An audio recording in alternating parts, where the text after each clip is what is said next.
gostaríamos já de agradecer ao professor André pela disponibilidade e vamos, então, iniciar com esse debate. Bom, obrigado pelo convite, sempre é bom termos essas oportunidades de diálogo interdisciplinar, né? O campo de políticas públicas, ele é um campo interdisciplinar, né? Que envolve diferentes áreas, e isso tem sido frutífero e positivo.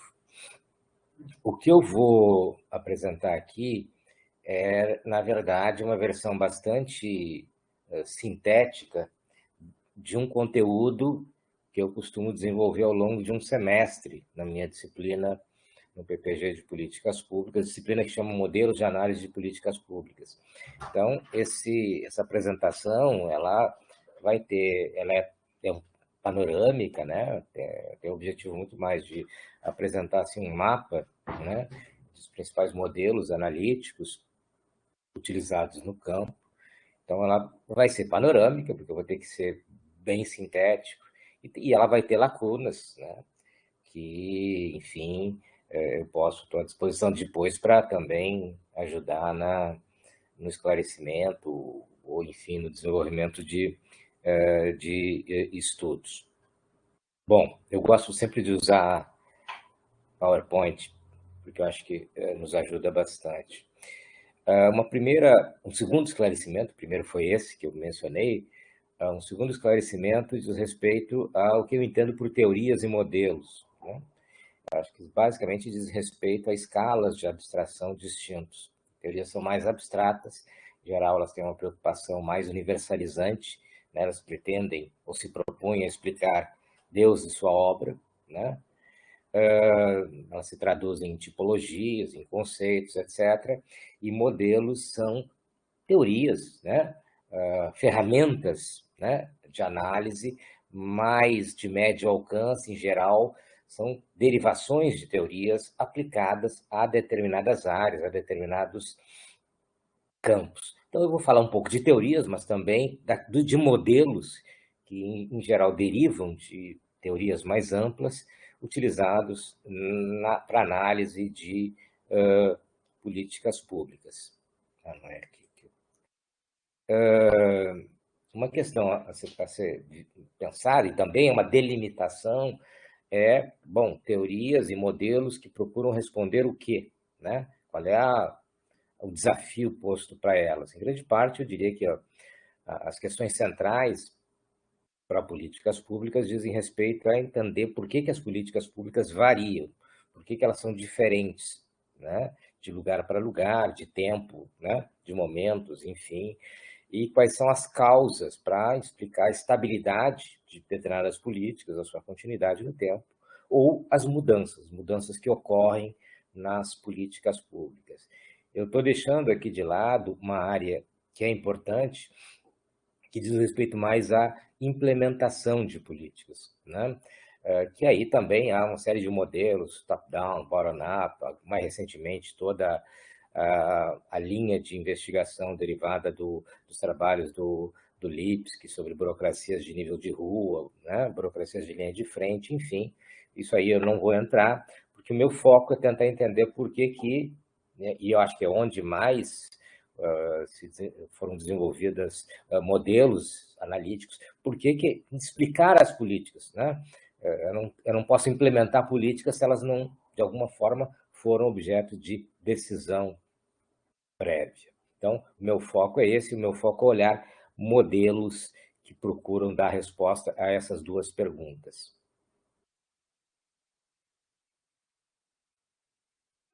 Só para pensar um pouco, visualizar essa questão da variação de políticas, né? E a importância que isso pode ter enquanto recursos, enquanto ferramentas de análise para a gente explicar a variação. A gente pega, por exemplo, talvez um dos trabalhos mais citados, que é o do Sping Andersen, esse trabalho há mais de 20 anos tem versão em português, no qual ele analisa os tipos de welfare state, de estados de bem-estar social. Ele basicamente identificou 3 tipos básicos, né? O que ele chamou de welfare liberal, cujo caso é o americano, enfim, com uma série de características, baixa desmercadorização, direitos sociais associados a necessidades, a provisão através de serviços mistos, benefícios muito escassos. Um outro modelo conservador, exemplificado pela Alemanha, desmercadorização baixa, direitos sociais vinculados ao emprego, né? A provisão através de transferências monetárias e os benefícios vinculados a contribuições, do tipo, contribui mais, tem mais benefícios, contribui menos, tem menos benefícios, e o que produz um sistema que é regressivo, porque segmentos profissionais, né, contribuem mais, são aqueles que, mais organizados, conseguem melhor renda, têm melhores benefícios, né? Os mais vulneráveis terminam tendo menos benefícios. E o que o Spengler chamou de social-democrático, o caso escandinavo, sueco, uma alta desmercadorização, uma provisão universal, serviços públicos, um efeito fundamentalmente redistributivo em termos de renda. Eu não quero entrar, né, não é o nosso objeto aqui, mas quando a gente olha essas diferenças de welfare state, a pergunta é o que explica essas diferenças? O que explica que nós tenhamos, né, diferentes tipos, liberal, conservador, social, democrático? A gente pode olhar a mesma coisa num plano mais micro. Aqui são municípios no Brasil, 5.570 municípios.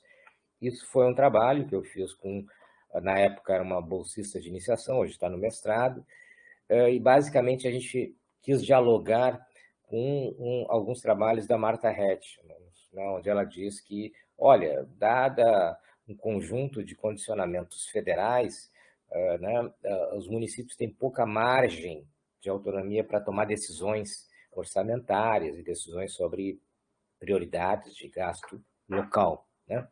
E a gente quis mostrar que não era bem assim. Então, a gente analisou de 2013 a 2016, porque a gente queria pegar um ciclo, né, completo. A gente fez isso em 2019, entre 2019 e 2020. Foi publicado ano passado. E o que esse gráfico de box plot, né, nos mostra é a distribuição, né, dos gastos municipais por função, das principais funções orçamentárias, e eles nos mostram que justamente aquelas funções reguladas, por exemplo, a exigência que a Constituição faz de 25% de gasto para a educação, 15% para a saúde, são aquelas que apresentam maiores variações, né? Dentro daquela caixinha ali, aquele traço com X é a mediana. Então, por exemplo, ela nos diz que o gasto mediano nos municípios brasileiros está em torno de 29%, um pouco acima do mínimo constitucional. Mas o quartil superior, né, os 25% dos municípios que mais gastam entre 35% e 55% dos seus orçamentos. Enquanto tem municípios que gastam abaixo do que é exigido na Constituição, alguns gastam 10%. Então, explicar essa variação é um desafio, né? Um desafio que está posto para a agenda de políticas públicas. Eu não vou detalhar aqui, porque isso aqui é só uma apresentação disso, né? Os gastos municipais em educação em 2013, ali o vermelho são os menores, né? As menores faixas, o amarelo as maiores. Dá para observar, por exemplo, que Norte e Nordeste são municípios com maiores gastos. Entender essa variação, explicar o que dá conta disto é o desafio. Uma outra forma de sempre pensar nessa questão da variação é quando a gente, por exemplo, utiliza algum tipo de tipologia de políticas públicas, né? Uma das mais empregadas é a do Theodore Lowy. Ele considera basicamente duas dimensões, quer dizer, o grau de enforcement, ou seja, o grau de enforcement, de constrangimento, condicionamento, né, para a execução da política e a escala dela, né? Então, tem políticas distributivas, são políticas, em geral, cujo benefício é concentrado, né, e o custo é difuso. Emendas orçamentárias é um caso típico.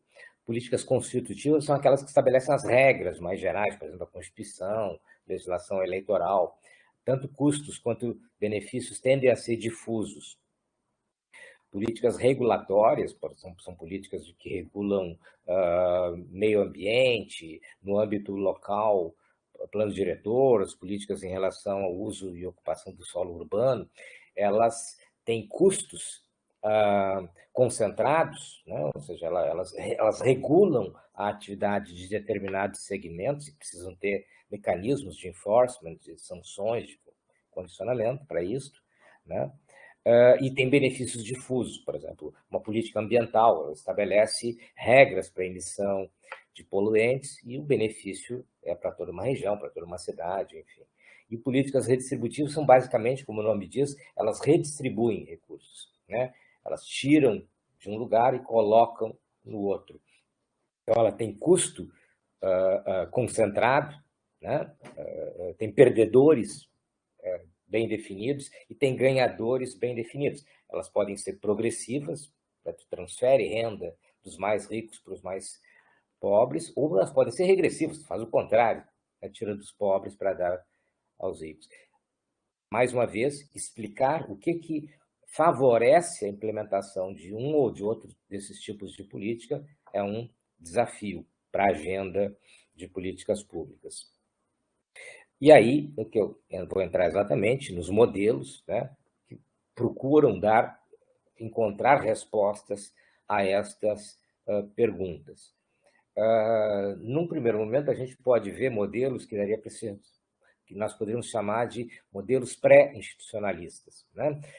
Se a gente quiser fazer uma legenda, equilíbrios improváveis e anarquias organizadas, ou seja, a descrição do processo de políticas públicas como processos um pouco caóticos, né? Marcados por forte ambiguidade, racionalidade limitada e gerando equilíbrios sempre muito precários, muito difíceis.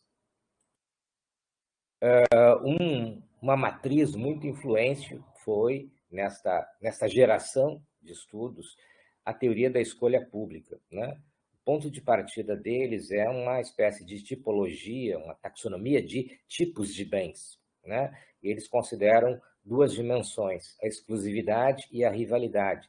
A exclusividade diz respeito ao seguinte: um determinado bem, ele só pode ser consumido, usufruído, por aquele que pagou ou que contribuiu na geração daquele bem. Portanto, ele é exclusivo a indivíduos que compartilharam, né, dos custos disso aí, ou pagando, ou participando, enfim, né? Então, eles são exclusivos.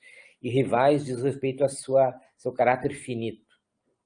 Ou seja, o que um usa impede que outros usem, que lá N participantes de uma comunidade possam utilizar. Então, bens privados, por definição, eles são exclusivos, né? Eles são privados, são exclusivos daqueles que pagaram ou participaram do esforço de geração, e eles são rivais. O que um usa, né? O exemplo que eu botei ali do Big Mac.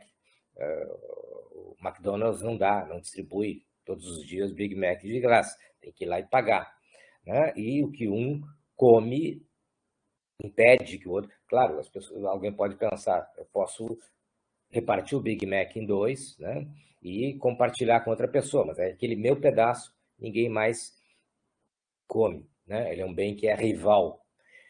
Tem bens chamados mistos, alguns autores chamam também bens de clube, que eles são exclusivos, tem que pagar para usufruir, mas eles não são rivais. Por exemplo, a TV a cabo, né? Ou tu paga para a net, não sei quem, mesmo o gato, né? A pirataria, tu vai ter que pagar para alguém aquilo ali, né? Para uma milícia, sei lá. Mas o fato de eu ter, né, a TV a cabo não impede que o meu vizinho tenha, né? Pelo contrário, eventualmente até tem ganhos de escala nisso aí. Tem bens que são chamados de bens comuns, né? Cujo exemplo mais claro é de recursos naturais, né? O ar, os recursos naturais em geral, eles não são exclusivos, né? Ou seja, não precisa pagar para respirar, por exemplo, ou pelos benefícios gerados pela preservação ambiental, mas eles são rivais, eles são finitos, né? A utilização, né, extensiva, né, e eventualmente predatória ameaça a preservação desses bens. E há bens públicos cuja definição mais estrita, mais pura, seria o de bem, e é difícil, né, exatamente encontrar exemplos, são aqueles que são não exclusivos e não rivais, ou seja, todo mundo pode usufruir e o fato de um usar não impede que N, né, a totalidade de uma comunidade use. É difícil porque, em geral, os maiores tipos de serviços públicos ficam ali entre comuns e públicos, né? Mas alguns dos exemplos assim, mais próximos do bem típico seria a defesa nacional. Numa guerra, tu não vai discriminar alguém que não paga impostos, por exemplo. Né? A defesa defende o território. Ou iluminação pública.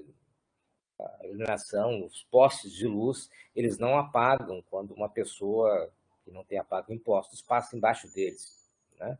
Eles são não exclusivos e não rivais. E daí a teoria da escolha pública extrai uma série de implicações em função da decorrência da não exclusividade, que seriam externalidades. Né? A premissa da teoria da escolha pública é que os indivíduos agem e fazem escolhas racionalmente, buscando maximizar os seus benefícios e minimizar os custos, por custos não só financeiros, materiais, mas o gasto de energia, o esforço, etc. Né? E que, bom, se eu tenho bens que são não exclusivos, né, todos podem usufruir, por que eu deveria compartilhar os custos da sua produção? Daí eles vão tirar implicações, uma série de implicações para a produção de bens públicos ou de bens comuns. Né? Em 68, o Garrett Hardin publicou um artigo na revista Science, falando sobre a tragédia dos comuns, dos bens comuns, então analisando, sobretudo, a questão do meio ambiente, né, os agentes econômicos, enfim, o meio ambiente não é exclusivo, eu posso ir lá e em alto mar, pescar e jogar resíduos na atmosfera, etc., mas são finitos, porque isso aí, num momento, ele vai produzir um colapso, e que isso produz a tragédia dos comuns. Né? Dilemas da ação coletiva do Olson, por exemplo, a dificuldade para consertar a ação coletiva, uma greve, né? Se eu posso ganhar, usufruir os benefícios de uma greve, um aumento de salário, por que eu vou arcar com os custos? Fazer um piquete, o risco de ser demitido, etc.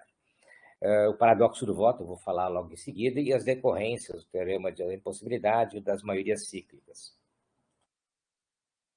Um matemático francês do século XVII, o Condorcet, tem uma estátua dele na frente da Casa da Moeda, em Paris, ele formulou o que ele chamou do teorema de Condorcet. Né?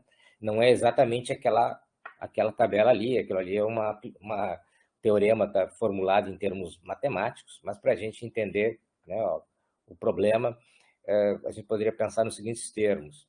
Imaginemos três partidos, o partido de esquerda, o de direita e o liberal, com prioridades orçamentárias, prioridades de gasto público. Então, o partido de esquerda, a prioridade é a educação, a segunda é a segurança e a terceira é a redução de impostos. O de direita é a segurança, a redução de impostos e educação, e o liberal é a redução de impostos, educação e segurança. Né? E aí tem que tomar decisões, supondo que cada um tenha um terço de votos no Congresso, não tem uma maioria. Né? Uma solução é fazer processos de votação por eliminação. Então, vota a educação contra a segurança. Né? Vai dar educação, porque a esquerda vota a educação, a direita a segurança, mas o liberal lá que quer a redução de impostos, a segunda preferência dele é a educação, ganha a educação. Aí, vota a segurança contra a redução de impostos. Ganha a segurança, porque, né, a segunda preferência do partido de esquerda é segurança. E vota segurança contra a educação. E ganha segurança. Desculpe. Vota redução de impostos contra a educação. E ganha redução de impostos. Né? Qual é a moral? Tu não tem um equilíbrio, não tem uma maioria consistente. Há processos de ciclos, né, de maioria. Se a gente quiser ver isso aí de uma forma um pouco mais intuitiva, Imaginemos que hoje todo mundo tem smartphone e, tecnicamente, seria possível, por exemplo, todos os cidadãos serem consultados a cada momento, né, instantaneamente, quando houvesse a necessidade de uma tomada de decisão pública. Então, lá toca, chega uma mensagem no interfone perguntando se cada um é a favor de o aumento de gastos sociais, né? Responde sim ou não. Provavelmente a maioria responderia sim. No dia seguinte, vem uma nova consulta perguntando se as pessoas são a favor do aumento de impostos para financiar aqueles gastos. Provavelmente a maioria diria não. Quer dizer, o resultado são ciclos de maioria, né, gerando inconsistência. Bem, e aí, como resolve problemas de definição de...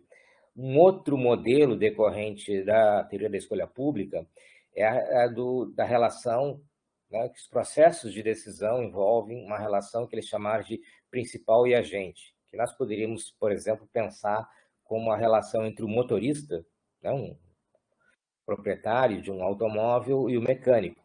Tem lá um problema, o carro começa a dar um problema e o sujeito leva no mecânico, né? O principal é o motorista, ele é o dono do carro, ele é o cara que vai pagar o serviço. Só que existe uma assimetria de informações, né? O motorista não conhece mecânica, né? E o mecânico pode dizer que o problema é muito grave e, com isso, o orçamento é alto. E aí os caras decorrem, digamos, as implicações disso em dois circuitos de relação, né? Dessa relação de delegação, aquela dos cidadãos em relação ao governo. Os cidadãos delegam, né, a execução das suas preferências, né, por gasto público aos governantes, aos políticos eleitos, mas há uma perda, né, porque tanto a coordenação dos cidadãos para cobrar tem um custo alto, né, dificuldade, custo entendido quanto dificuldade, quanto há uma assimetria de informações. Há uma série de informações sobre orçamento, política fiscal, toda a complexidade da administração moderna que produz uma relação assimétrica entre cidadãos, eleitores e governantes.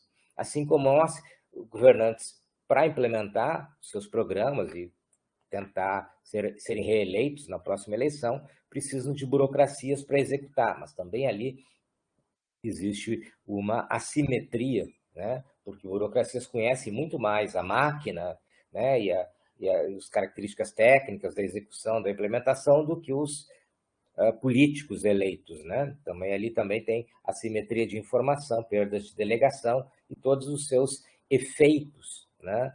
Em termos das políticas públicas.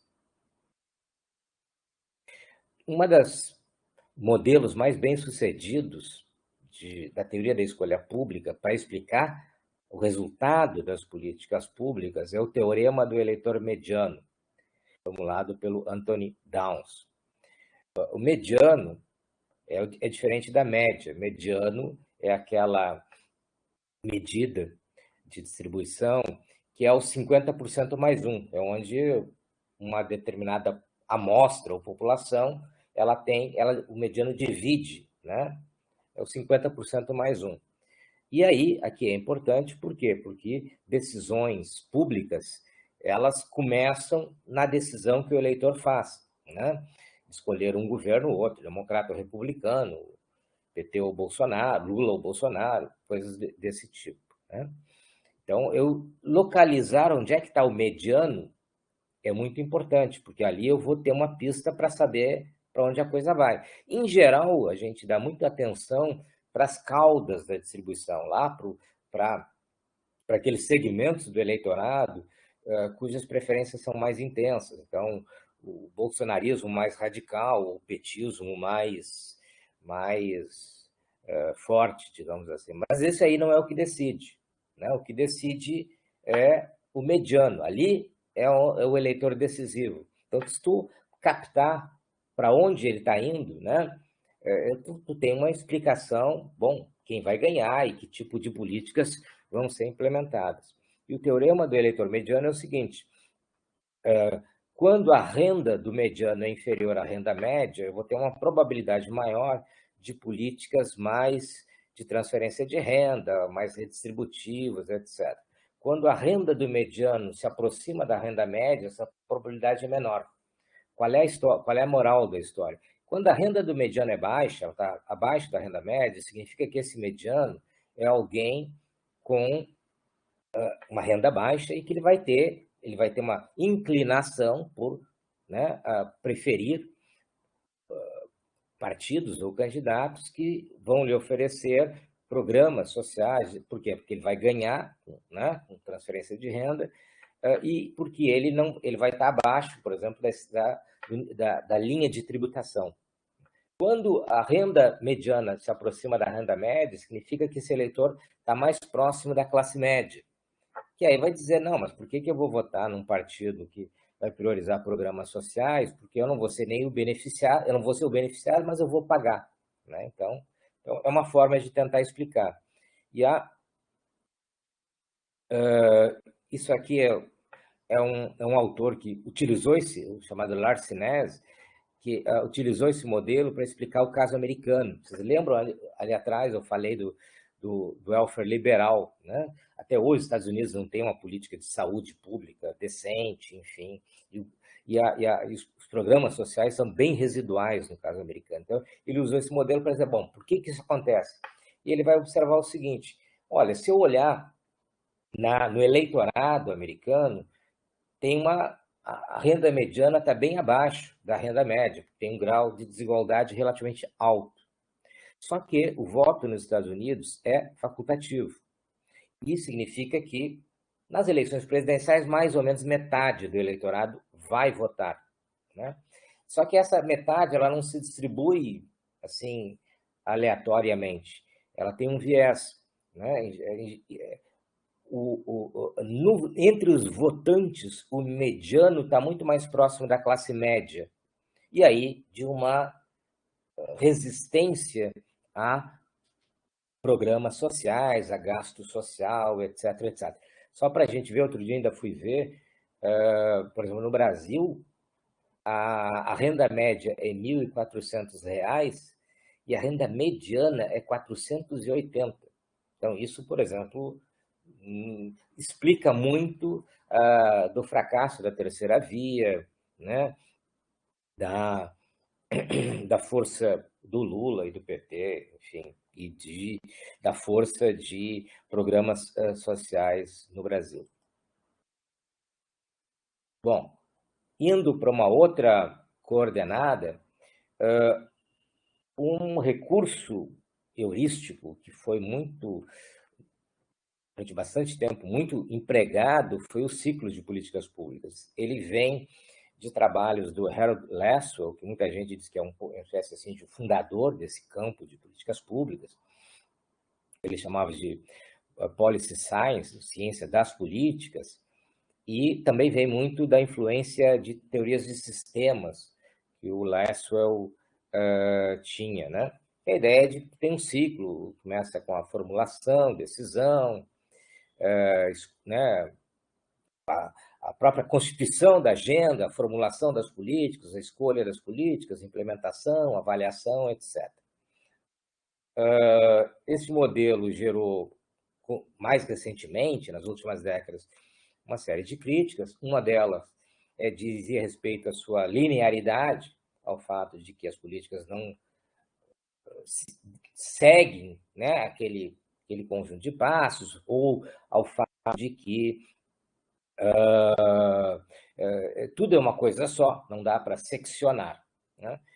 Particularmente, eu acho que essa crítica não é adequada, porque a gente sempre pode dizer que tudo é uma coisa só. A gente pode dizer, por exemplo, que o corpo humano é uma coisa só. Né? Mas quando alguém tem um problema cardíaco, renal ou neurológico, ninguém vai no generalista. Todo mundo vai no aquele que é específico, neurológico, cardiológico, renal, etc. Né? Independente do fato do corpo humano ser uma coisa só.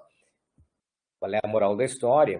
O desenvolvimento do conhecimento se dá por especialização. Então, seccionar diferentes áreas é uma forma de aprofundar o conhecimento, embora eu deva ter, né, ao mesmo tempo, um conhecimento mais amplo. Então, essa para mim não é o grande problema. Para mim, o grande problema é, com o qual eu concordo que é um problema do modelo de ciclos, é a sua não causalidade. É uma crítica que o Paul Sabatier, talvez tenha sido o autor mais citado nesse campo, fez. Ele diz, olha, eu não consigo extrair do modelo de ciclos nenhuma causalidade, nenhuma explicação que me permita entender qual é a causa das políticas, o que causa um tipo ou outro de políticas. Ele não gera hipóteses que possam se traduzir em termos empíricos, de indicadores, né? Ele tem uma imprecisão descritiva, formalismo. Formalismo não sei se é o maior problema. Dali, da crítica ao modelo aos ciclos, né? O grande construto teórico foi o conceito de garbage can, lata de lixo, né? E a origem é um trabalho de 1972 do Cohen e do Marty. Vocês gravem o nome do Marty, porque ele vai reaparecer daqui a pouco, né? Basicamente, a ideia deles é o seguinte, olha, políticas públicas muitas vezes são como o cara que vai lá, ele fez lá um rascunho de uma ideia, tudo mais, não gostou, botou na lata de lixo, e passado um tempo ele vai lá e recolhe aquilo e, isso aqui pode dar certo. Não sei se lata de lixo seria a melhor metáfora, acho que gaveta seria melhor, mas enfim. Tu vai lá e tira da gaveta uma coisa que tu tinha meio que aposentado. Então, o que ele está querendo dizer é que muitas vezes as políticas públicas são resultado mais de soluções buscando um problema do que necessariamente um fluxo linear de problemas, soluções, etc. Mais do que isso, a ideia é de que o processo de formulação e de decisão ele é marcado por o que eles chamaram de racionalidade limitada. Havia uma crítica à teoria da escolha pública, mas, na verdade, eles nunca disseram que a racionalidade fosse completa, pelo contrário, e que é um processo muito mais caótico, muito mais marcado por ambiguidades, né? Então, esse conceito vai ser importante porque ele influenciou pelo menos 3 modelos: o de fluxos múltiplos, o de equilíbrio pontuado e o de coalizão de defesa. Modelo de fluxos, e são talvez 3 dos modelos mais populares, que não quer dizer que sejam os melhores. O de fluxos múltiplos, ele foi formulado pelo John Kingdon nos anos 80. Ele basicamente afirma o seguinte, olha, os processos de escolha de políticas, de decisão de políticas, eles são o resultado de 3 fluxos. O fluxo de problemas, né? Problemas sociais, identificados por indicadores, por eventos, pandemia, por exemplo. O fluxo das soluções, das alternativas, e o fluxo político, ou seja, eu preciso ter um problema, preciso ter as soluções, e os arranjos políticos precisam ser adequados, né, para a escolha das soluções. E as políticas mudam, diz o Kingdon, quando esses 3 fluxos convergem. E aí a grande pergunta, que aí abre-se uma janela de oportunidades e eles convergem. Beleza. Depois do acontecido, a gente sempre pode dizer, olha, aqui eram os problemas, aqui eram as soluções, aqui a política, isso aí tudo foi apontando no mesmo sentido e a política mudou. Mas, tá, o que faz com que eles convirjam, né? O que abre essa janela de oportunidades? Eles nunca souberam explicar muito bem. Em alguns momentos, é porque tem empreendedores políticos que fazem isso aí. Quem são os empreendedores? Pode ser qualquer um. Podem ser partidos, podem ser militares, podem ser cientistas, podem ser comunicadores, podem ser movimentos sociais. Bom, né? É mais ou menos como a famosa frase do Dino Sani: em futebol se ganha, se perde ou se empata. Depois do acontecido, né? Então, a fragilidade é dizer, o que produz esse acoplamento dos fluxos. Mais recentemente, o Zaharíades, que é uma espécie de herdeiro, assim, porque o Kingdon já morreu, e o Zaharíades, um grego que é, digamos, hoje a principal referência, ele procurou avançar, dizendo, bom, ideias sobre políticas públicas que diferem em relação à sua natureza e à sua propagação, elas podem ser novas ou velhas, propagação gradual ou rápida, são aquele elemento que explicaria esse acoplamento. Então, as ideias são emergentes, podem ser emergentes ou gradualistas, quantum ou convergentes. Mas também eles não conseguiram dizer, bom, quando eu tenho, né, um tipo de ideias, eu vou ter mais ou menos, ou um determinado tipo de políticos. Então, há lacunas aqui. Um outro modelo muito popular é o chamado modelo de coalizão de defesa. Ele foi formulado pelo Paul Sabatier, né? As matrizes teóricas dele, se a gente for fazer uma árvore genealógica, né, ele descende em grande parte de talvez o principal sociólogo funcionalista no mundo anglo-saxão, no século XX, que foi o Talcott Parsons. E o Parsons influenciou 3 teorias políticas. A teoria de sistemas, que explica tudo como inputs e outputs, entradas e saídas. As teorias culturalistas, de cultura política, cultura cívica, capital social, enfim, do Allman, de Verba, de Putnam, do Englehart, etc., e o pluralismo. Né? As teorias culturalistas dizem o seguinte: tu tem determinados tipos de cultura, tu vai ter determinados tipos de instituições e de políticas. E o pluralismo diz, olha, tu tem grupos de interesse, grupos de pressão, né? Pessoas têm interesses, pessoas com interesses comuns se aglutinam em grupos, e as políticas públicas são resultado do jogo, da pressão, da disputa entre grupos de pressão. O modelo de coalizão de defesa, ele junta, né, um pouco de cada uma dessas teorias. A CF, porque é a sigla com a qual são Advocacy Coalition Framework. O processo de políticas públicas ele tem 3 níveis, um nível macro, os subsistemas de políticas, ambiental, educação, né? Que envolvem legisladores, lobbies, mídia, burocracias, expert, um nível meso, né, onde operam as coalizões de defesa, e um nível micro, que tem a ver com comportamento individual.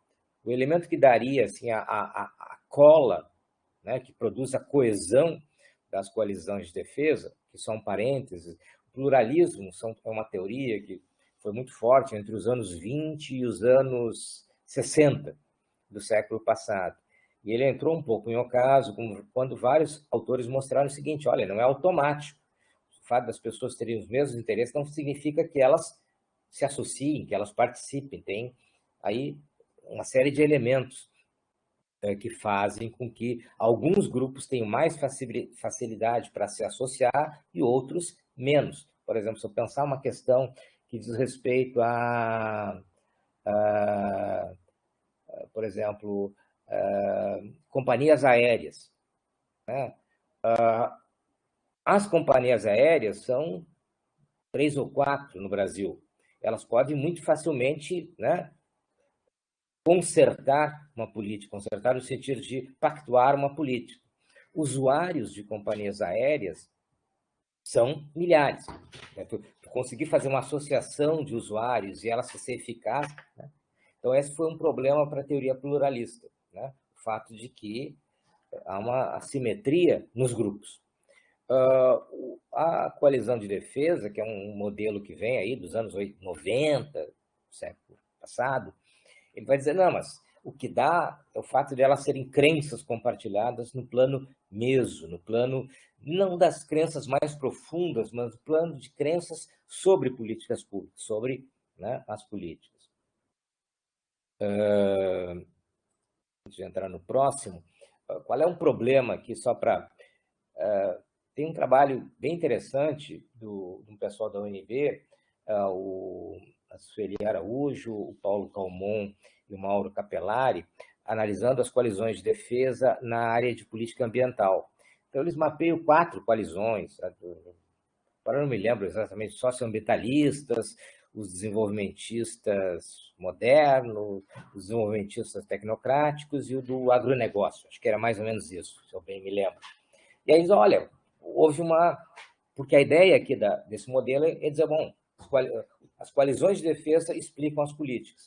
E aí eles dizem, olha, se a gente pegasse um intervalo de 10 anos, houve um deslocamento, digamos assim, das coalizões socioambientais e dos desenvolvimentistas modernos em benefício daqueles mais do agronegócio, dos tecnocratas, sei lá, alguma coisa assim. Tá? E, bom, isso seria o que explicaria a mudança nas políticas ambientais no Brasil, sobretudo a partir do governo Bolsonaro. Mas aí eles vão dizer, tá, mas o que produziu esse deslocamento? A mudança de governo. Bom, mas então o que explica não são as coalizões, mas a mudança de governo. A mudança de governo é o que explica o poder das coalizões. Né? Governos têm preferências sobre políticas, isso, né? E eles vão atrair ou dar mais espaço para algumas coalizões e menos para outras. Então, aí isso diminui, digamos assim, o poder explicativo desse modelo. Um terceiro modelo que descende lá do Gerbert Kahn, né, daquela ideia de ambiguidade, de caos, enfim, é a teoria do equilíbrio pontuado, o PET, Punctuated Equilibrium Theory. Né? Basicamente, os autores centrais são o Baumgartner e o Jones. Eles vão dizer o seguinte, olha, até agora todo mundo ou explica a estabilidade ou explica a mudança. O incrementalismo explicou a estabilidade, é lento e gradual. A teoria da escolha pública explica quebras, rupturas, né? Ciclos de política, e nós queremos explicar as duas coisas. Então, é um equilíbrio, mas ao mesmo tempo tem pontuações, pontuação no sentido da ruptura, né? Estabilidade e mudança. Eles se inspiram muito nas discussões das teorias evolucionistas, e, sobretudo, num modelo de dois paleontólogos, o Eldredge e o Gould, que fizeram uma crítica ao Darwin, disseram que o Darwin era muito gradualista, como se tudo fosse gradualmente, sem grandes pontuações, e o Eldredge e o Gould vão dizer que, na verdade, a evolução ela combinou longos períodos de estabilidade com quebras, com rupturas, com mudanças de padrão. Né? E eles tomam emprestado essa ideia de equilíbrio pontuado que vem do Eldredge e do Gould para trazer para a análise de políticas públicas. Basicamente, o que eles vão dizer é o seguinte, os processos de políticas públicas, de decisão, de escolha, eles se movem em dois tipos de arenas, as paralelas e as seriais. As paralelas seriam subsistemas, comunidades de políticas, as próprias coalizões de defesa do Sabatier, comissões no Congresso, educação, saúde, relações internacionais, coisas assim, ministérios, secretarias, são áreas de políticas, né? Áreas em quais tem seus especialistas, tem grupos de interesse, burocracias, toda uma lógica de barganha e de feedback negativo, ou seja, tu tem uma tendência, claro que eles estão olhando muito forte para o caso americano, onde isso é muito presente, né? Grande parte das decisões no Congresso, elas são terminativas nas comissões. Então, ali tu tem um mundo à parte, que junta a comissão, que junta os ministérios, os lobbies ali. Cada comissão é um mundo, né? Porque ela tem um poder terminativo muito forte. E nessas arenas paralelas, ou as decisões que são tomadas nessas arenas, elas tendem a produzir equilíbrio. Né? Porque ali tu já tem interesses que, ao longo do tempo, estão mais ou menos estabelecidos, já estabeleceram seus acordos, etc. Quando o processo de decisão se desloca para arenas seriais, que seriam arenas mais centralizadas, é a macropolítica, a presidência, o plenário do Congresso, né? Aí são os momentos em que tu tem uma pontuação, uma ruptura. Interessante. Qual é o grande problema deles? Bom, o que produz esse deslocamento? Né? E eles não conseguindo uma boa explicação, eles olha, o que produz são mudanças na imagem das políticas. Bom, até aí né? E o que produz a mudança na imagem das políticas? Então, essa é uma lacuna. Isso aqui é uma boa representação que eles usam para mostrar como o padrão é equilíbrio pontuado, né?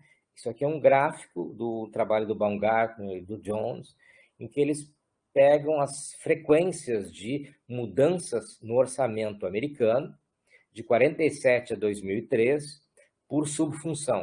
Então, eles estão comparando cada subfunção orçamentária com o ano anterior, e qual foi a variação. E aí eles dizem o seguinte, olha, se fosse simplesmente incremental, seria como aquela linha pontilhada ali, né? Seria uma curva normal. Mas não é, é uma curva leptocúrtica. O que esse nome significa, eu não sei, mas como os estatísticos aí definem. Tem a ver com a curtose, com um tipo de curvatura, né? Ou seja, tem uma grande concentração ali, ó, naquele pico ali, como parece um arranha-céu, muito próximo do zero. Então, não tem variação. A ideia é da estabilidade. Mas, ao mesmo tempo, tem pequenas colunas lá nas extremidades. O que isso quer dizer? Grande variação, né? O eixo horizontal é da variação, né? O percentual de variação de um ano para o outro, mas pouco frequentes. Né? Elas são pouco frequentes, mas são grandes variações. Então, é um pouco essa ideia. Tem longos períodos de estabilidade e algumas quebras. Grande parte, então, dessas teorias sobre formação enfatizaram a ideia de que o problema todo deles é o que gera a mudança, né? A mobilização de viés, saliências, inputismo, quer dizer, inputs, né? Entradas, influências externas, etc. Nos anos 80, tem uma ruptura nessas tradições promovida pelos neo-institucionalismos, né? E há pelo menos 3 obras aí que são fundacionais de 3 núcleos familiares distintos do neo-institucionalismo. Um livro do Evans, Ruschmeier e Skocpol, que chama Trazendo o Estado de Volta. Um livro do March, se vocês lembram que eu falei para deixar para lembrar do nome do March, aquele lá do Garbage Can, né? O James March e do Olsen, chamando Redescobrindo as Instituições, e um artigo do Shapley e do Weingast, chamado Equilíbrios Induzidos por Estruturas e as Escolhas Legislativas. E ali tu tem 3 marcos fundacionais dos 3 principais neo-institucionalismos. O histórico, Trazendo o Estado de Volta, do Evans, do Schmeier e Skocpol, o sociológico, do March e do Olsen, e o racional, né, o institucionalismo da escolha racional, do Shapley e Weingast. Um esclarecimento importante é o seguinte, se a gente olhar para a ciência política do segundo pós-guerra, tu tem uma coisa que os novos institucionalistas chamam de velho institucionalismo, né? Que é muito aquele tipo de diagnóstico, de proposição, dizendo o seguinte, se eu mudar a Constituição, eu mudo o país. Muito marcada por um formalismo, um legalismo, muito daquela agenda, por exemplo, do parlamentarismo no Brasil, da reforma eleitoral. Se eu introduzir o parlamentarismo, o Brasil vai virar Suécia. Todos os problemas estarão resolvidos. Se eu copiar o modelo alemão de sistema distrital misto, o Brasil vai virar Alemanha. Nos anos 90, Bolívia e Venezuela copiaram exatamente o modelo alemão, né? E, como a gente sabe, eles não viraram a Alemanha. Uma reação ao velho institucionalismo foi o comportamentalismo. Não, tem que olhar os valores, crenças, comportamentos individuais. Isso também mostrou problemas. E o novo institucionalismo é uma reação a essas duas, né? A ideia é que as instituições importam, as regras importam, mas eu não tenho que olhar só lá para para a Constituição, para as leis, eu tenho que ver, inclusive, microinstituições, né? Então, as regras do jogo, os constrangimentos e limites que as instituições estabelecem para o comportamento dos agentes, né? A estrutura de incentivos que elas estabelecem, né? Como elas modelam as estratégias, eles usam muito como metáfora o caso do Ulisses e as sereias, né? Na Odisseia, como elas reduzem a incerteza. Então, instituições como regras de trânsito, como regras em esportes, regras de comércio.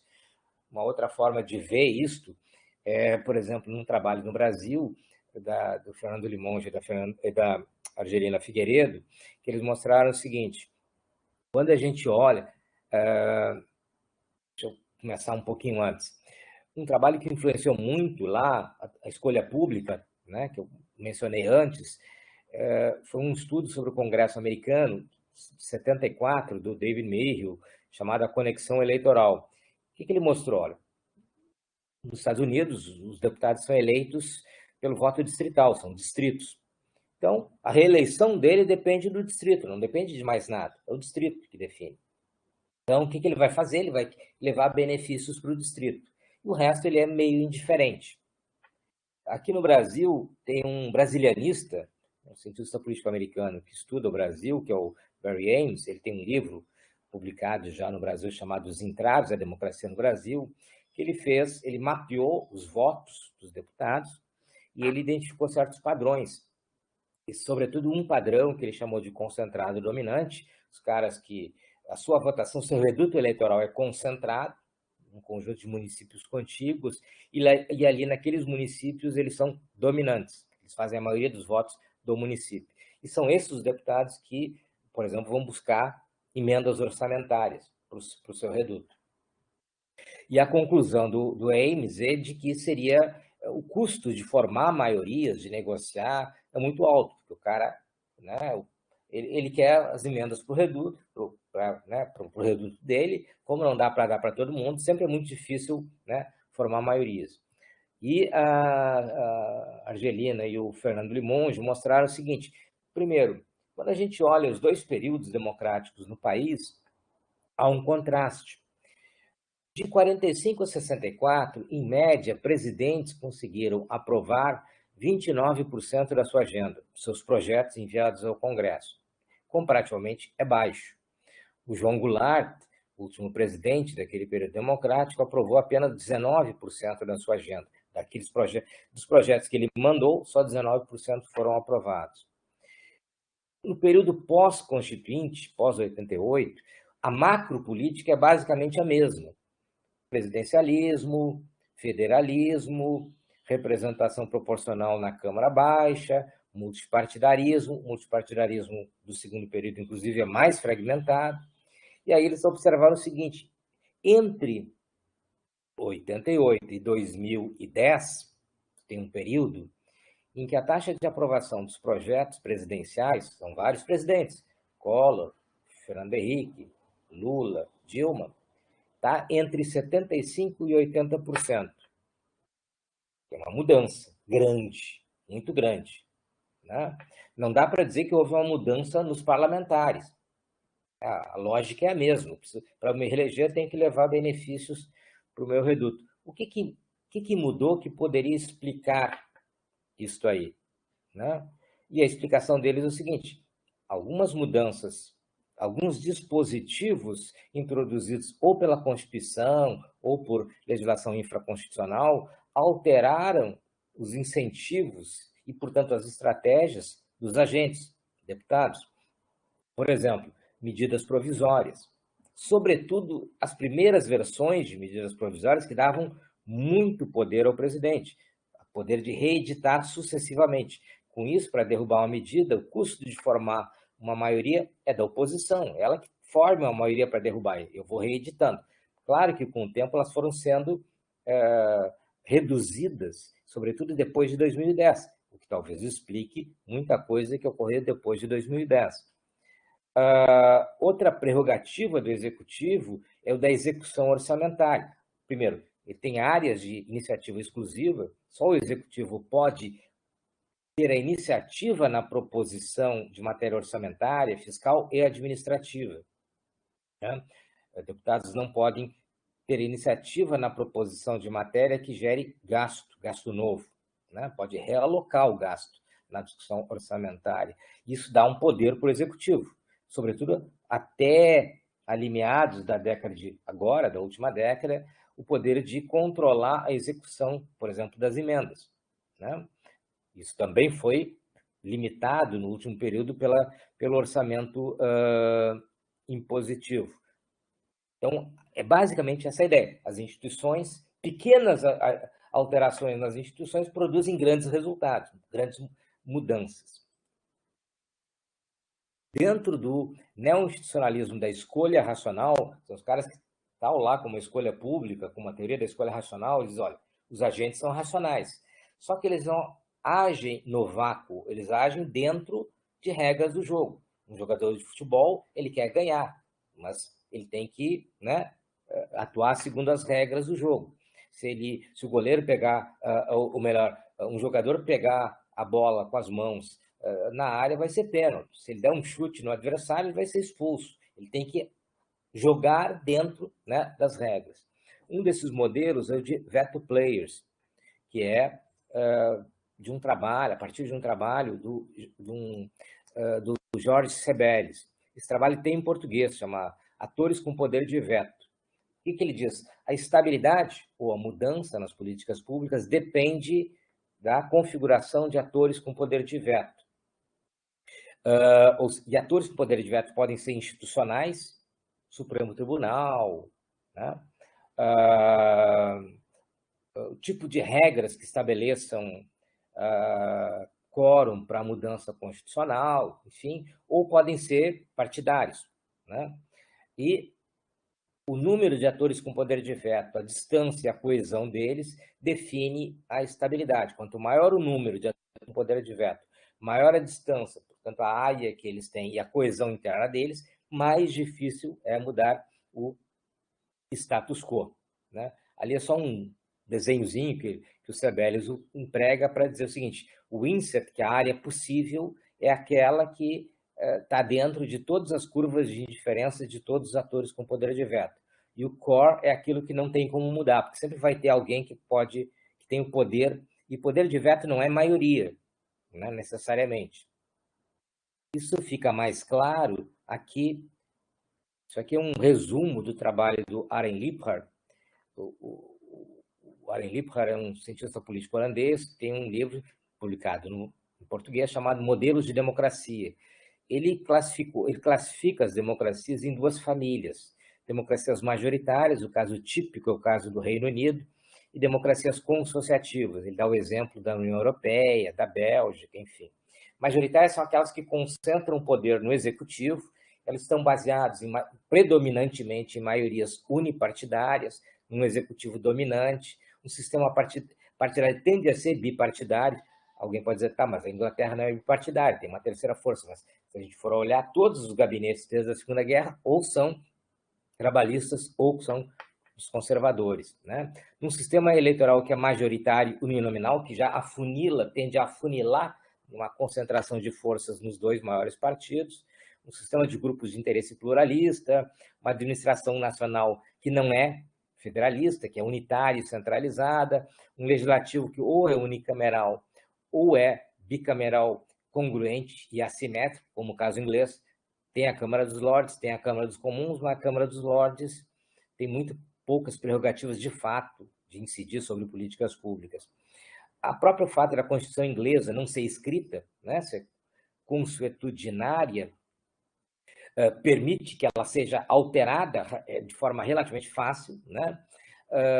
A definição de constitucionalidade é da legislatura, é do parlamento, não há uma regra de revisão de constitucionalidade, se tu recorrer a uma suposta inconstitucionalidade, o que o parlamento decidiu está decidido, e o Banco Central é subordinado ao gabinete. Qual é a lógica? Tem poucos pontos de veto. Né? Em geral, a eleição define uma maioria e essa maioria governa, com poucos pontos de veto a limitar o exercício dessa maioria. E democracias consociativas seriam aquelas em que há uma dispersão de poder. Em geral, são sociedades muito divididas em bases étnicas, territoriais ou culturais, e a forma que as sociedades têm para garantir a cola, né? Garantir que essas divisões não transbordem em violência, em conflitos, em guerra civil, é estabelecer algum nível de compartilhamento de poder.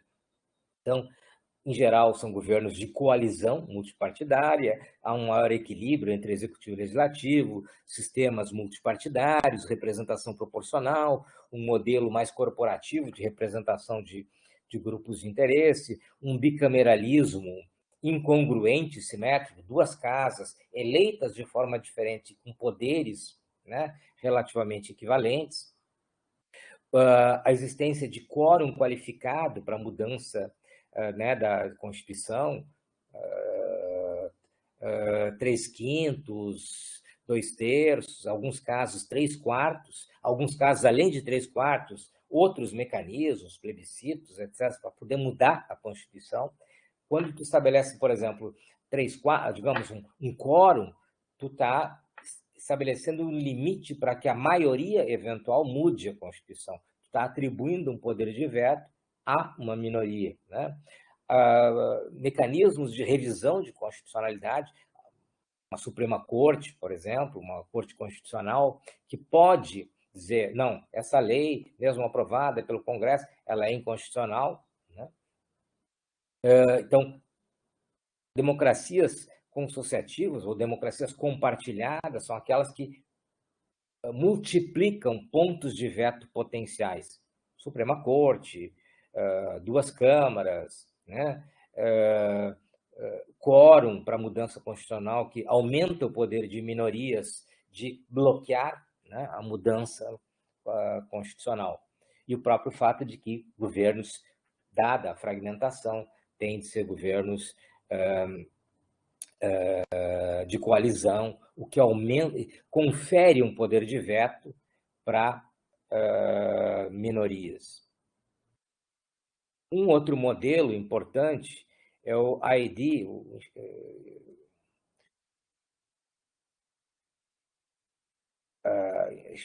Institutional Analysis Development, cuja grande referência é a Elinor Ostrom. A Ostrom tem uma importância porque ela foi a primeira mulher a ganhar o Prêmio Nobel de Economia. E ela não era nem economista, ela era cientista política. Infelizmente, ela faleceu 2 anos depois de ter ganho o prêmio. Ela ganhou em 2009 e faleceu em 2011. Eu gosto muito, e tem uma entrevista que ela deu para a Globo News, e logo que ela ganhou, e é muito legal, ela conta a história dela, as dificuldades, quando ela estudou, tinham certas matérias que eram interditadas para mulheres não podiam estudar, assim, todas as estratégias que ela fez de estudo, bom, para chegar a ser Prêmio Nobel de Economia. E ela, basicamente, ela quer responder ao Harding, a tragédia dos comuns, porque a conclusão do Harding é o seguinte: se os recursos naturais são aqueles que todos podem usar e que são finitos, qual é a solução que o Harding propõe? Privatizar os recursos naturais. Então, bom, privatiza, porque aí o cara vai saber que ele, né, o lucro dele depende também dele. E a Ostrom quer oferecer uma solução institucional para o problema dos recursos naturais. Então, ela começa com uma pesquisa que ela fez entre trabalhadores rurais no Nepal. E ela analisou como é que eles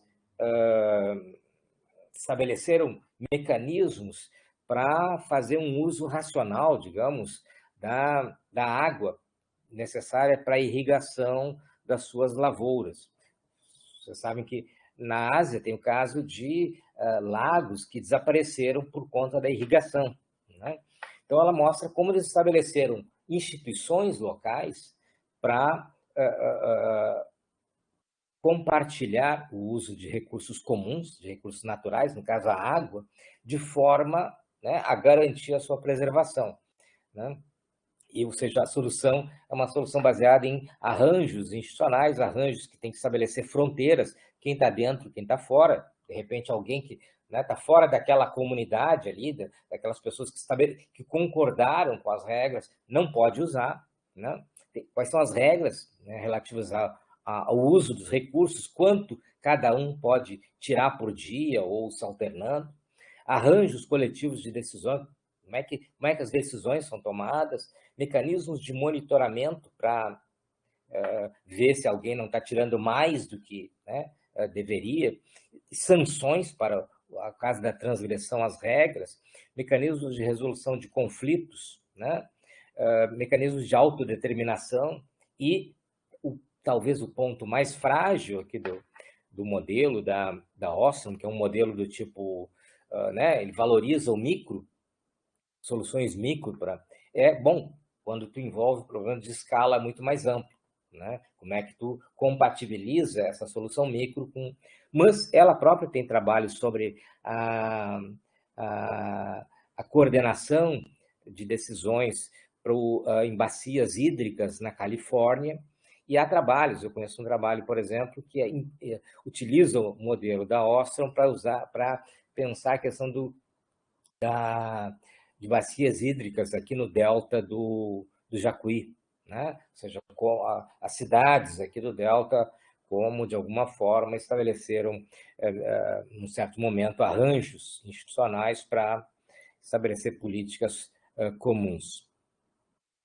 Um modelo que é importante, que tem bastante influência e que tem um DNA que remonta ao neoinstitucionalismo sociológico, é o modelo da difusão, né? Ou seja, perguntas deles são por que algumas políticas são adotadas por alguns estados e não outros, como é que as políticas se difundem, quer dizer, a explicação deles é, em grande parte, a difusão, né, das políticas. Os primeiros trabalhos desses caras nos Estados Unidos foram tentando responder por que um processo de difusão de loterias como forma de aumentar a arrecadação dos estados nos Estados Unidos. Eles identificam diferentes mecanismos de difusão, competição política, competição entre estados, entre municípios, entre nações, guerra fiscal, é uma forma de difusão, né? No caso americano, eles observam que isso aí está muito associado à proximidade, à contiguidade. No caso do Brasil, isso não se verifica. O aprendizado, né? Experiências exitosas de alguns governos e a graus de interação em fóruns, enfim, potencializam o aprendizado e o fato de que algumas experiências se difundem. A emulação, né? Que seria quase a imitação, elas têm muitas vezes problemas de adaptação, tu quer copiar uma experiência num contexto diferente, ela não vai necessariamente dar certo. E a coerção, por exemplo, quando existem sanções pela não adoção de uma determinada política, políticas do Banco Mundial, do FMI, do BID.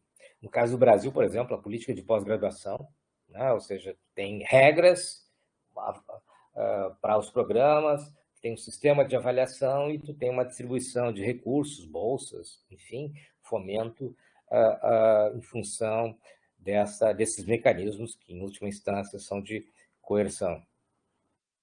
Quando a gente olha para o neoinstitucionalismo histórico, né, basicamente, cada um desses neoinstitucionalismos a gente talvez possa resumir numa palavra ou numa expressão, né? O neoinstitucionalismo da escolha racional seria equilíbrio de Nash. Nash é um matemático. Tem aquele filme Mente Brilhante, acho que que é a história do Nash, que era muito maluco. No neoinstitucionalismo sociológico seria appropriateness, comportamento apropriado. E a palavra-chave assim, do neoinstitucionalismo histórico é path dependence, dependência de trajetória. Premissas básicas do neoinstitucionalismo histórico são que tempo e história importam, se a ciência é uma busca de mecanismos causais, a ordem dos fatores e as sequências temporais são mecanismos causais, diferente daquilo que a gente aprende na matemática, que a ordem dos fatores, 1 mais 2 ou 2 mais 1, não importam. Para o neoinstitucionalismo histórico, a ordem dos fatores importa, né? o que vem antes e o que vem depois altera o resultado, e o tempo produz custos de reversão muito elevados. Quanto mais uma coisa acontece, mais ela deveria acontecer, porque para tu voltar atrás, as pessoas vão se adaptando, os agentes vão se adaptando, né? Aquilo ali, e há custos de reversão muito elevados. E, sobretudo, para eu explicar alguma coisa hoje, uma política hoje, eu preciso recuperar e reconstituir as sequências, a ordem, né, as trajetórias, a história, em última análise. O problema, o calcanhar de Aquiles do neoestruturalismo histórico é o seguinte: se quanto mais uma coisa acontece, mais ela vai acontecer, como é que há mudanças? Um caso exemplar para mostrar esse problema, esse calcanhar de Aquiles, é o caso da Inglaterra. A Inglaterra tem um padrão secular de liberalismo, vem da Idade Média, da fragmentação, né, de condados na Idade Média, do fato de que ela não sofreu uma influência forte do direito romano, que tem uma vocação mais pública, do próprio puritanismo calvinista, que sempre produziu uma desconfiança, né, em relação ao Estado, do fato dela ser uma ilha que gerou menor necessidade de expansão de exército, enfim, uma tradição, uma forte tradição liberal inglesa, que a gente pode vai da Idade Média até 45, final da Segunda Guerra, esse é o padrão, muito forte. Bem, só que aí em 45 eles saem da guerra, a Inglaterra sai da guerra, o Churchill, que é o líder do Partido Conservador, sai como vitorioso, né? Tudo mais. E na primeira eleição, em 45, ele perde a eleição para o Clement Attlee, líder do Partido Trabalhista. E os trabalhistas fazem reformas bastante significativas, mudam bastante. Eles criam o famoso NHS, que é o SUS deles, né? Na verdade, o SUS é o NHS nosso, né? Não exatamente, mas foi inspirado pelo NHS, que é o sistema de saúde público na Inglaterra. Eles estatizam um monte de coisa. Até então, a Inglaterra não tinha sistema de saúde público. Estatiza um monte de coisa, produz uma mudança. E aí, como entender? Né? Os caras estão dizendo, quanto mais uma coisa acontece, mais ela vai acontecer. E aí, eles precisam começar a explicar a mudança. Né? E esse núcleo familiar dos neo-institucionalismos do neonacionalismo histórico se divide em duas respostas, né, para a mudança institucional. Uma que vai enfatizar conjunturas críticas, critical junctures, e outra que vai buscar processos de mudança endógena. Nesse pessoal das conjunturas críticas, um trabalho de referência do Paul Pearson. Ele faz uma metáfora com fenômenos físicos. Ele diz, olha, a gente pode classificá-los em termos de processos causais curtos, ou seja, que são gerados num intervalo curto de tempo, ou longos, que são resultado de uma maturação muito longa de tempo, e os efeitos que perduram por um período breve ou um período longo. Né? E aí ele vai dizer o seguinte, eu não vou entrar aqui nos detalhes, ele diz que os processos sociais e políticos seriam a causalidade seria gerada num período relativamente curto. Né? Eles têm um diálogo aqui com equilíbrio pontuado. Né?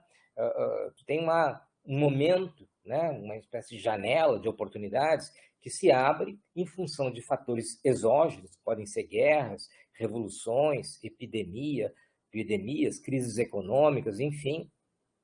Então, a causa é gerada, produzida num intervalo relativamente curto de tempo, mas os efeitos vão perdurar por muito tempo, até por aqueles fatores de feedback positivo, dependência de trajetória, essas coisas todas.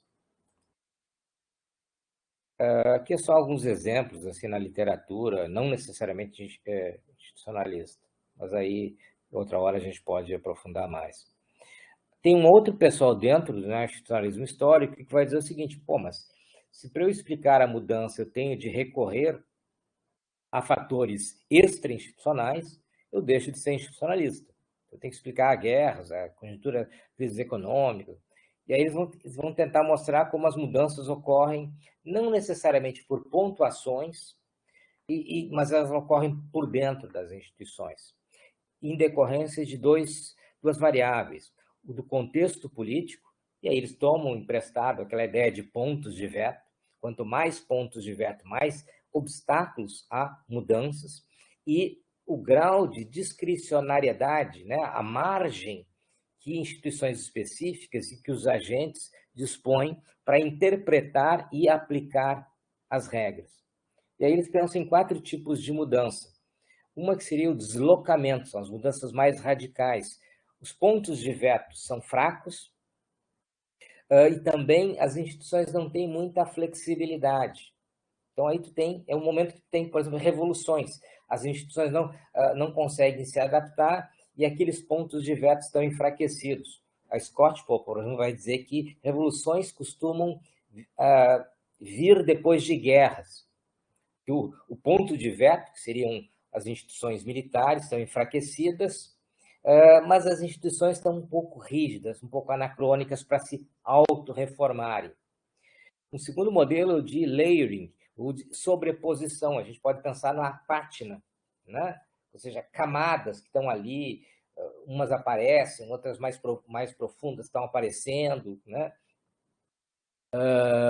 São aquelas em que tu tem uma combinação, né? Tu não tem um deslocamento inteiro do status quo, mas tu tem uma criação de novas políticas e novas instituições.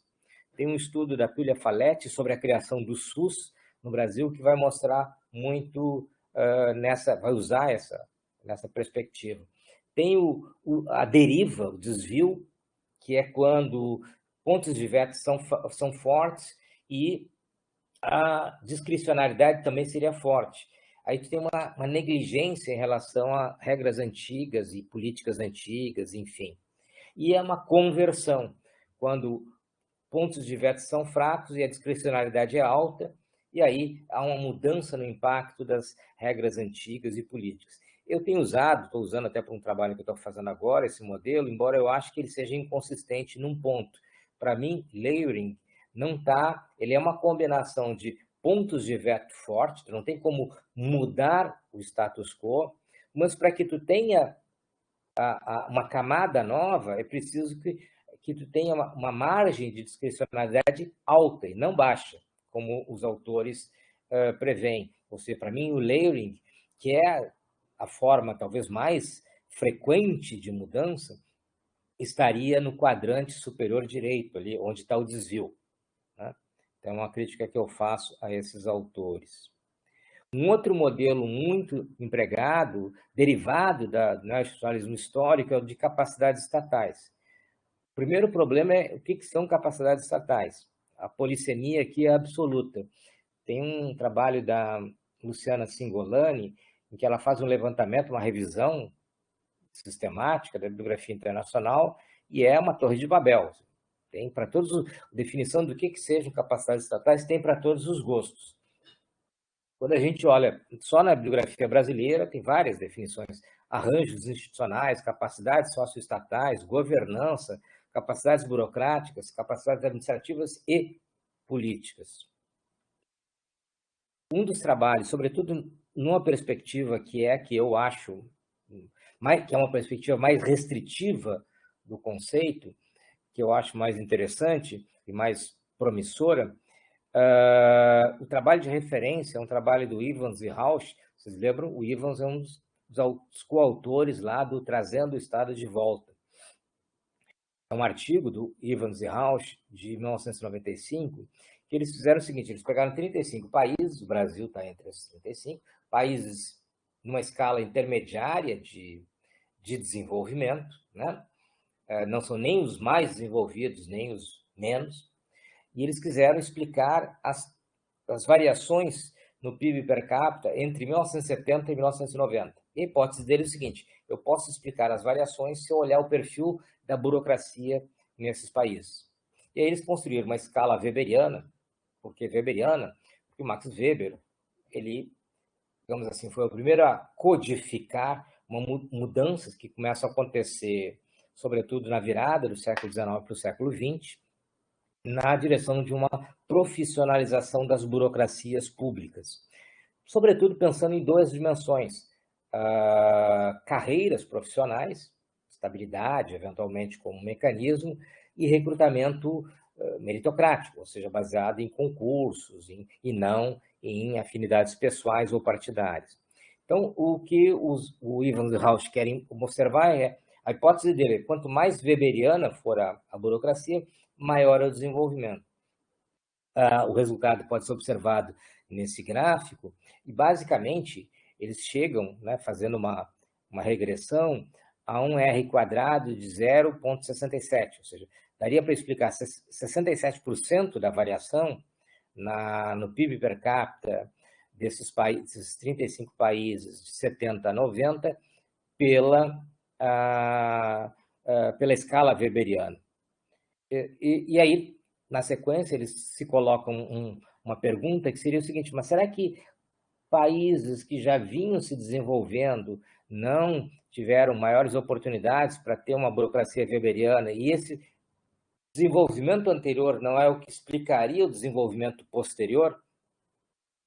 E para descartar isso aí, que enfraqueceria a hipótese deles, eles fazem o seguinte: eles comparam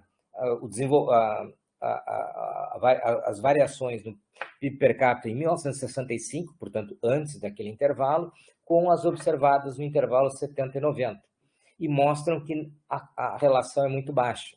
Ou seja, é um pouco o exercício do ovo e da galinha, de dizer quem vem antes e vem depois. A conclusão deles: quem vem antes, burocracia weberiana; quem vem depois, desenvolvimento. No Brasil, um trabalho bem interessante feito nessa perspectiva é um trabalho do Gomide, do Alexandre Gomide, que é um cara do IPEA, um dos caras mais produtivos na área aí de políticas públicas, tem muito trabalho bom, e nessa área, sobretudo, de capacidades estatais. Ele tem um coautor, que agora não me lembro se é o Pires, acho que é o Pires, não tenho certeza. O que eles fizeram? Eles analisaram um conjunto de políticas federais, considerando que, para sua implementação, são necessárias capacidades técnico-administrativas, capacidades técnicas, né, de conhecimento, etc., e capacidades políticas, uma vez que, muitas vezes, essas políticas envolvem arranjos que são ou dentro do governo federal, entre ministérios. Por exemplo, a Bolsa Família, né?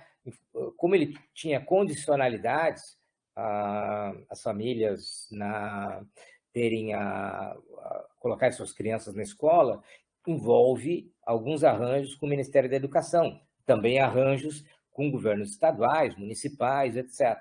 Então, isso aí seriam as capacidades políticas. E aí eles concluem, né? Por exemplo, programas como o Pronatec foram aqueles que tiveram alta capacidade política e alta capacidade técnica. O Bolsa Família, alta capacidade técnica e média capacidade política, né? Por exemplo, o programa Brasil Melhor, que era um programa de incentivo à indústria, foi o contrário, baixa e baixa, né? O Minha Casa é Minha Vida, que aparece no quadrante superior esquerdo, ele teve alta capacidade técnica, mas baixa capacidade política.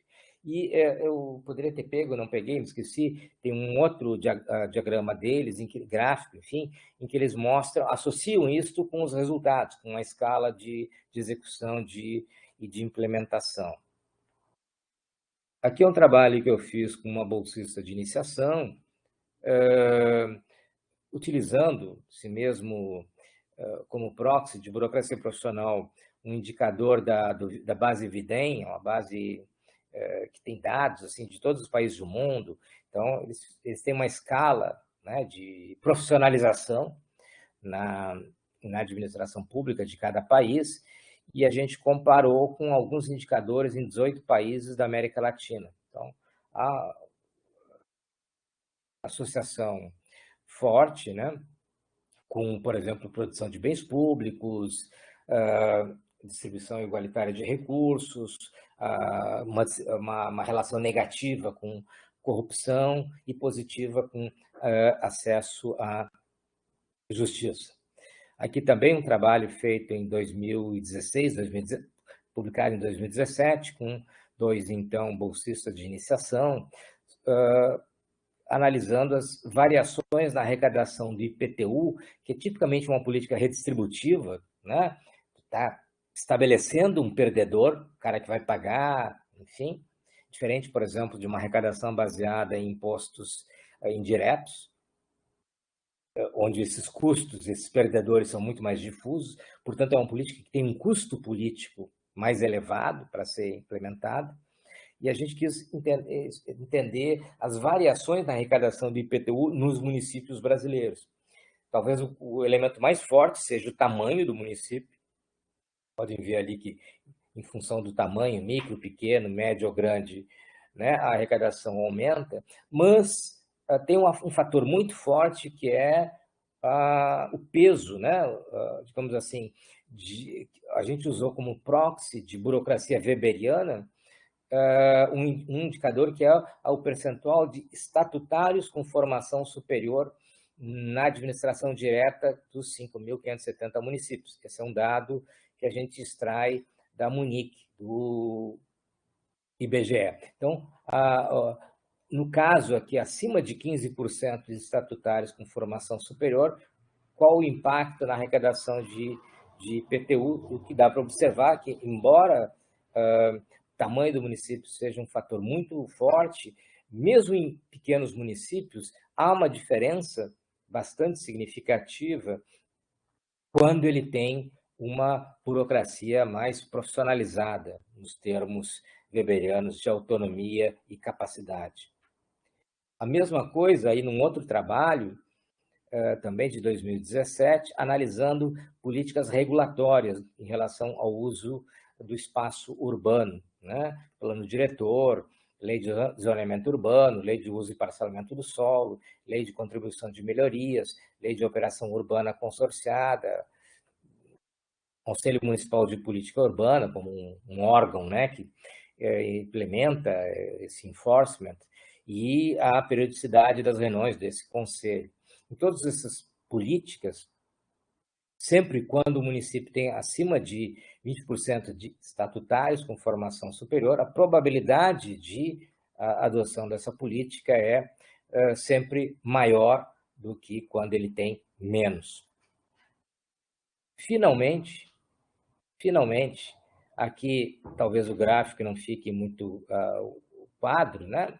Mas isso é um quadro que eu sempre apresento para os meus alunos, que é um pouco um mapa das teorias, modelos, né, mecanismos e dos autores representativos de cada uma delas. Eu não vou comentar pelo alongado da hora, mas ele pode ser examinado depois por cada um. Eu vou deixar aqui esse PowerPoint, né? Que na verdade já é um PDF, e aí cada um pode olhar depois mais atentamente esse mapeamento que eu fiz a partir de um conjunto de perguntas comuns, de fundamentos epistemológicos diferentes, né? Famílias, né? Institucionalistas, comportamentalistas, e a sua tradição em modelos que são aquelas células marcadas em azul. Então, basicamente, era isso. Como eu disse, isso aqui é uma apresentação de um semestre em 1h30, né? Então, ela é uma apresentação bastante panorâmica, com muitas lacunas, mas, enfim, eu espero que possa ter sido de alguma utilidade. Era isso.